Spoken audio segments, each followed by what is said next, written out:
Welcome back to Autism, A New Perspective, the podcast show where we help you understand what is going on in the mind of your child. And we always encourage you that growth for your child is possible. I'm Kat Lee, and in this week's podcast, I visited with Claudia Andreessen, the professional director at RDIconnect, and also the trainer of her consultants in training in the RDA, the Relationship Development Assessment, a unique tool that helps families, parents, and their children. Let's listen in. Claudia, I am so excited to talk to you about the RDA, the Relationship Development Assessment. And it sounds funny to say I'm excited about talking about an assessment. So to let everybody know, Claudia and I are both parents. Our sons are grown now, but we can tell you that we went through assessments, and that became a bad word. So if that's a feeling that you get and you're a parent, we get it. But I have to tell you, our process is so different, and it takes into account the individual child or adult, and it also takes into consideration the parents. So Claudia teaches our new consultants about the assessment. She does a multi-week course where they learn how to give it. So no better, Claudia, than you to come talk to us about this. And I think that where I want to start is just telling parents that this assessment is as much about helping them as it is their child. Yes, thank you, Kat. That was a wonderful introduction. And as I hear you saying, our assessment, the relationship development assessment, has a little differences than what we parents think when we hear the word assessment or evaluation. Usually, when we hear that word, we connect with diagnostic, or they are going to look at what my child cannot do. And this is a little different. What we do with the RDA, the A goes for assessment, we look at the guiding relationship. And that is a total different point of view. It's not really looking at the child or the student, or it's not really looking at the parent only, but it's looking at the guiding relationship between parent and student. And that's a total different ballpark than only at the child. The other component that is very exciting for me to share and different than other assessments is that we have what we call a dynamic assessment. And the word dynamic means we are already with the assumption that the student is capable for growth and development.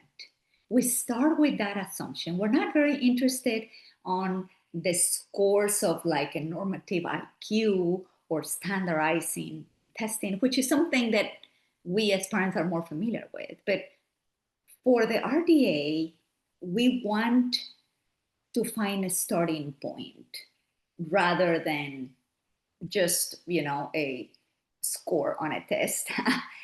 We want to know where and how we're going to start our program. And so it's very important to look at what we call edge of competence of the student. And that's what makes this dynamic, because what we mean with edge of competence is we're constantly assessing someone's experience, and that changes, so the assessment changes.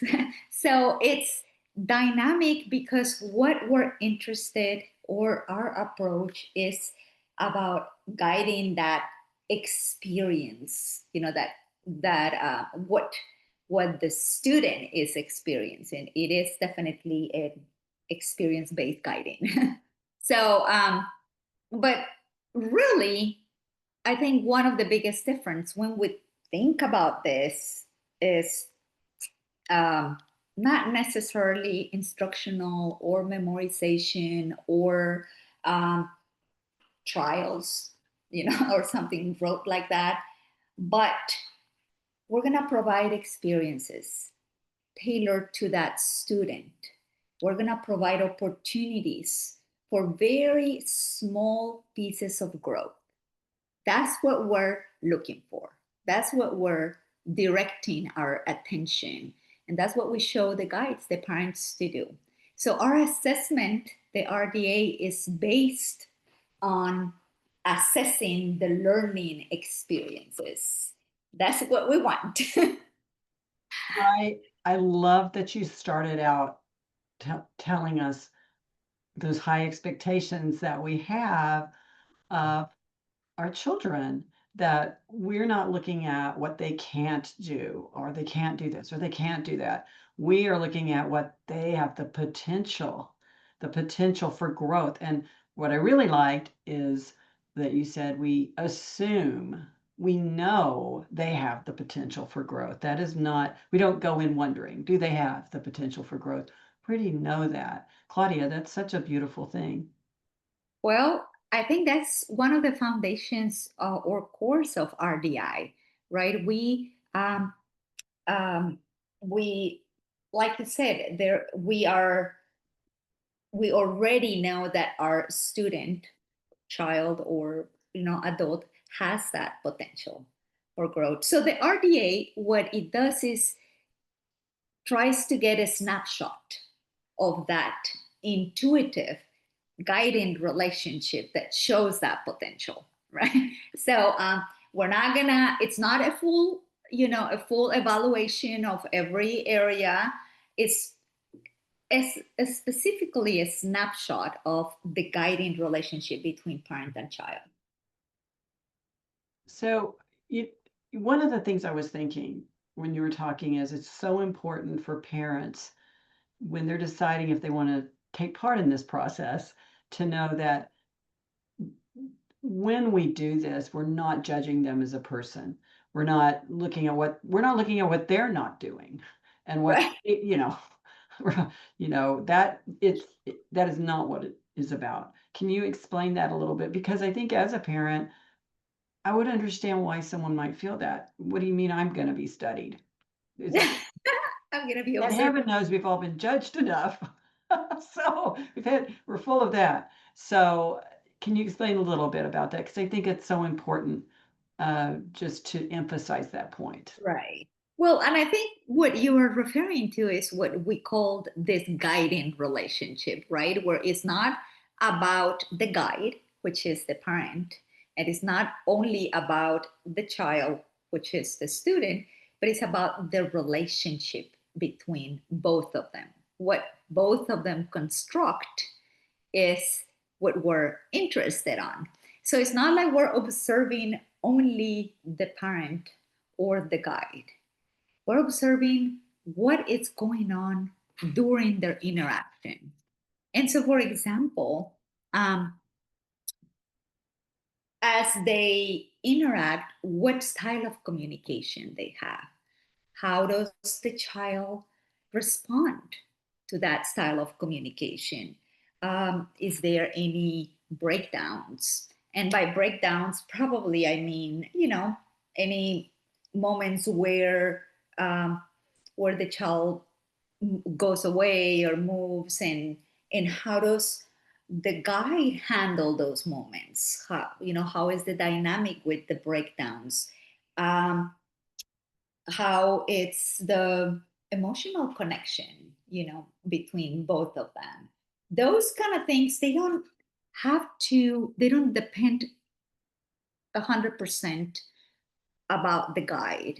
It's the interaction between them too, what we are observing. So yes, we want to know how capable the child is at this point, like what is his age of competence as a learner. We were talking about experiences as he is learning. Where is and how is he doing that? So there are certain things we look at his communication, his attention, his ability to regulate with the guide, and so on and so forth, very, very specific things. But most important is the interaction between them two. So just like we look at what the child is capable, we're also looking at how the parent set that up for the child, how the guide is um, it's using some of the intuitive tools that we parents have to interact with their child. And um, I think that I don't know if that exactly answers your question, but what I'm referring again is the interaction between them two, not only observing the parent. Now, there is a difference, though. Um, Having said that, we as parents are used to only sending the child to the evaluation and we stay out. So the difference in here is that the guide, the parent, is part of the evaluation. And that's sometimes a big difference for parents. They're not used to being part of the assessment. And why are they part of them? Because again, we're observing the relationship, the interaction that is happening between parent and child. So we need those two parts. We need the guide and then we need the student. But yes, I probably will agree when you said that feels a little different because parents are not used to being observed. But I usually, when I start with a family, I usually talk to them about this, so they Yeah. feel at ease that I'm not really looking at Well, what they cannot do. exactly. I already know there's things I can't do for sure. Exactly. That won't be news to me, but for myself. But one thing I'm glad you brought up when you're talking to a new family, and I even recently had the opportunity to do that. Well, a couple of times actually. And when I say really, you're just going to be playing with your child, but we're just going to provide the activities that we want you to do.